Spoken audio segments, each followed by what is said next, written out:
Tami Wolownik and Christine Laster. Welcome to the Human Capital Innovations Podcast. Thank you. Thank you. It is a pleasure to have both of you. You're joining us from opposite sides of the country, Atlanta, Georgia, and on the West Coast. And Tami, remind me, Sacramento, I think you said. Is that correct? Well, I'm from Atlanta and Christine's from Sacramento. Oh, right. I mixed you up. Yes, Sacramento and Atlanta. That's fantastic. I'm south of Salt Lake City in Utah. And today we're going to be talking about a variety of things around the shifting workplace. And I thought I would frame up the episode, generally speaking, around the shifting approach to employee learning and development, recognizing that there's a whole bunch of things that go into that learning and development environment. So this is what we'll be exploring and unpacking together today. As we get started, I just wanted to briefly introduce both Tami and Christine. Tami is Siemens Mobility Head of People and Organization, and Christine is Siemens Mobility's HR Director. Would either of you like to share a little bit more about yourselves, your background, your personal context before we dive on into the conversation? Maybe just a brief bio. I've been with Siemens for 18 years and most recently with Siemens Mobility for perhaps 6 of those 18 years. And what keeps me with Siemens and Siemens Mobility, quite frankly, is that it is an organization that constantly changing, constantly evolving. There's always something new going on. The role lends itself well to getting to be involved in all of that. And so it's just an exciting place to be. And here I am, who knew, 18 years, almost 19 years later, still with Siemens. Yeah, and a little bit more about myself, Christine Laster. You know what, it's a privilege for me to work for Siemens. It's, some days are challenging, but it's very rewarding. We have over 1,200 hourly workforce in manufacturing, and there's a lot of pride in the workship, and it just makes me proud to be coming to work every day. Well, that's good. We all want to work for an organization where we're energized and excited and proud to show up and do the work that we do. Recognizing also, like you said, Christine, things are hard too. Like, it's not like everything's always roses, and we have to deal with the challenging things as well. But that's part of the growth that we go through in our careers. I think it's wonderful that you both have found a home and are thriving there at Siemens, and that you're creating an environment and a place where other people can have their careers and thrive as well. I think that's fantastic. I'm a consultant and a university professor. I've been at my home university that I consider my home base now for about 14 years. It's amazing when you think about how time flies, and how, in this day and age where people tend to shift organizations and even careers rapidly, many, many times. It sounds like the three of us are kind of bucking that trend and we're sticking around in our organizations. So that says something about the organizations we work for. Yeah, I actually just had a team meeting that Christine was referring to as we were preparing. And most of the folks in my team meeting last week had the same kind of seniority or tenure with the organization that we did. We had a couple new people, but overall we've had some great tenure within the organization. So yeah, well, that's awesome. So as we talk, generally speaking, kind of this big umbrella about employee learning and development, which I believe is one of the main drivers for that longevity, for people's loyalty and commitment to their organization and vice versa, is when we have this really nice environment where people feel like they have the opportunity to learn and grow. Because neither of you would still be there if after 2 years you felt like you butted your head up against the ceiling of your potential, right? You obviously would then be looking for something else. And lots of people find that, they feel that way. They kind of get to where they're able to go, and there's really no more place for them in their organization. And so they're going to move on. Sometimes it's because, their boss isn't being proactive about helping them think about development opportunities. Sometimes it's opportunities for promotion and advancement, maybe a combination. There's a variety of things that go into it, obviously. But if we can, as organizations and as leaders, show how we value our people through investing in their ongoing learning and development and growth opportunities, I think that will really go a long way. And I think that's probably as important as it's ever been, given the rapidly changing world that we're in, and we need people to constantly be reskilling and upskilling and preparing for a future that is incredibly ambiguous and unknown. Right. Very much so. Yep. Yeah. So one of the things I know lots of organizations have been grappling with, I know you've been wrestling with this as well, is everything around remote work. Working remotely as a company during the pandemic is something many organizations were forced into. How have you addressed this at Siemens, and how has the pandemic changed some of the company's HR priorities, including remote work, hybrid work, and other related arrangements? Yeah. So maybe I'll start, and in general, I think you'll probably find throughout our podcast, I'm going to talk a little bit more higher level, like the kind of what's happening globally and strategically, and then Christine is probably going to be able to add maybe some more local flavors to specifically sometimes what's happening within a site and that type of thing. I have been extremely impressed with the Siemens managing board from the beginning of the pandemic. I think we've just got a managing board right now that recognizes we are in unprecedented times. And from the beginning of the pandemic, very early on, they made a permanent commitment to remote working. And I think partly because, yes, the pandemic was forcing us to get out of our comfort zone and do something differently. But I think they were already in the process of being schooled and coached on the workforce has to change for the future, because the skill sets that are required for the future, with this heavy focus on digitalization, with the metaverse, with doing things differently and in different ways. It's not just go to factory A and make widget A.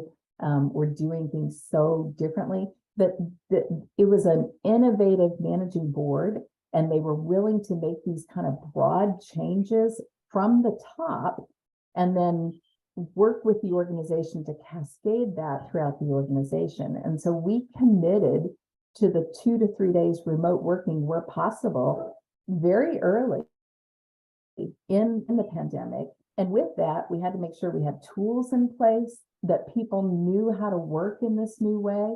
And so at the same time, the managing board also made a commitment to the investment to our infrastructure that supports remote working, to our real estate footprint that is more about shared collaboration workspaces instead of dedicated closed offices, and to our learning platform that is really, and that's a huge one, to our learning platform that's encouraging people to learn more about digitalization, more about the new technologies that we need to deliver to our customers at an even faster pace than we've ever seen technological innovation occur than before. And so, I'm not just trying to get points with the managing board. Some of them may or may not know my name. I don't know. I'm not trying to get points with them, but it really starts with our managing board and comes from there. And then they've made that same expectation at the leaders who report to them, and those leaders who report to them have that same expectation, et cetera. And it's just been driven all the way through the organization. So, Christine, I don't know, you have more specific information like how it's working at a site? Yeah, so some of the things that we've had to help management and leadership transition to is, instead of thinking about everybody had to be on site every single day, making the couple of days in the office more meaningful, making sure that you're scheduling your meetings when on key topics when most people are going to be in the office. So is that a Tuesday and a Thursday type situation? Making sure that everybody has the right tools if they're not able to be on site to be able to be productive in meetings. We Zoom, Teams, all the other tools that we've had to do. So transitioning from people being in their seats all day long on site to working remotely and making the time on site more meaningful has been a transition, but the leadership has done a really good job on that. Thinking about engineers having to work with people in production if there's a problem that they need to be solved, and trying to figure out how to schedule that and be be proactive about solutions. And we've also worked with leaders and managers on how to manage that remote population, that it's not, you know, I think a lot of leaders in the past really relied on, if I see them working, I'm pretty sure they're working. And now we've got to get them past that to, you really need to be looking at outcomes. You need to be looking at what's the result of collaboration, as opposed to whether or not you actually see someone's face. To now we do our whole performance management different, because it needs to be about conversations. And so we've changed our whole performance management process to one that's a growth mindset, that's a growth process, and it's growth talks is what we call it. And we're really asking managers to engage with employees on growth, but at the same time, they're really looking at aligning on expectations, making sure that what the employee needs to be successful is there, and that barriers are removed. And so it's just a different approach, I think, than what we did in the past, because in the past you could just look and see if someone was struggling in theory. You can't do that now. So managers have to be better communicators. They have to be able to hear without seeing necessarily. So. Yeah, and you've addressed a little bit of this, I think, but if we could double click on it and go a little deeper around not only from the Siemens side, the organization side of trying to understand how to shift to this evolving workplace kind of environment, but what are the employees wanting? What are they needing? And how has this changed your approach to hiring at Siemens over the last few years? So I will say that we're really hearing that employees like the flexibility. They love the feeling of trust and empowerment. And so they have been very receptive to that. For the most part, they're very receptive to the different learning, the enhanced focus on learning that we're giving them. If we hear a negative on that, it would be they want the learning to be meaningful. And so they don't want to just learn for the sake of learning. They want it to be meaningful and something that they can utilize, whether in their personal life or in their career or in their specific current responsibilities. But our employees generally are very receptive to this. There are some, and that's what's nice about the flexibility of it too. There's some who absolutely would prefer to stay in the office and work in the office all the time. And guess what? They can. If that's where they're, you know, maybe they have interruptions or distractions at home, and so they actually do feel better working in the office. That's great if that's where they want to work. But there's some who need a little more flexibility. We just do ask that in general, on average, we're looking at 2 to 3 days, because we do still think that the relationship building is still very important. And we do recognize that it's a challenge to hire new people into a 2 to 3 day remote. It's attractive as attracting people to the workplace, but helping them then learn what I'll call some of the hidden culture aspects of, and that type of thing, if they're not daily on site, can be difficult. And so managers are having to stretch to do that a little bit differently. And we're doing much more stressing, assigning buddies and things like that than we probably did in the past. But Christine, your thoughts? Yeah, and I'd kind of go back to, you know, when we all learned about COVID and the changes that we had to go through. One thing that we learned and helped management through is that when we were bringing people back to the office, many of them were afraid to come back to the office. So we had to work through that. And as Tami mentioned, listening to the concerns of the workers, listening to, you know, how they felt and how we could help them. It was a transition, but we've been pretty successful at getting people back because now they understand how important the collaboration and the relationships that they build, the trust that they're building. So it was quite a transition probably a year ago when we started this.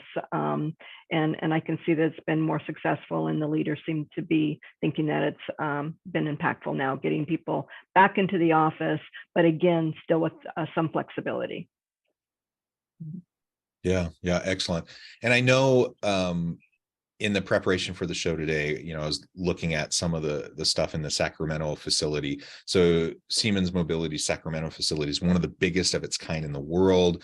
Lots of hiring of manufacturing positions.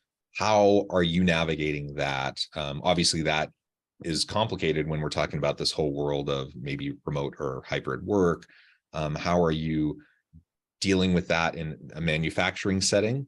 And then let's finish off by talking a little bit more in detail about what you're doing in investing in your people around the learning and development strategies at Siemens. Yeah, to go back to your original question about the manufacturing, I mean, what we've done is we've partnered with many different people in the organization and outside of the organization. We've built, years ago, we understood that we had a pipeline of employees that didn't exist that we needed. COVID did not help that challenge, but we did continue our hiring during the whole COVID situation, and obviously we're still dealing with it. But with that, we had to make sure that we had several new safety procedures in place for cleaning and making sure employees felt safe. And then once we got through all of that training, all that communication, and all of those procedures in place, then we focused on building our pipeline. We built relationships with many of the local colleges. We went out as far as 50 miles from our site. We actually started to go and visit their classes to let them know what Siemens could offer them with no promise of any jobs. But we were able to get many people interested in Siemens. We provided tours on site of those classes so that they could see the facility, see how clean it was, see the work that was being done. And again, the pride of you can't say enough about the pride that the actual workers have building these, because we would have them speak to the students to let them know, why do they love working at Siemens? So we built all of these partnerships. We have a very strong partnership with Los Rios District Community Colleges. They have welding programs. We just partnered with them very, very well. And we also have a nonprofit, Sacramento Valley Manufacturing Alliance, that one of our directors on site actually is part of that organization. And he's working with other companies who also are struggling to find workers in manufacturing to help build their pipeline. So we're all kind of helping each other. Does that kind of answer some of your questions? Yeah, and I think the outreach, to the various workforce development areas in your region, including colleges, universities, and other, government facilities, I suspect, all of that, I think is a really good model for what organizations can and should be doing as they're trying to attract great talent to come and do work. And it's like you said, if it's hard to find good people, you got to be proactive in going out to find them. You can't just expect them to somehow magically just show up at your door ready to work, right? Right.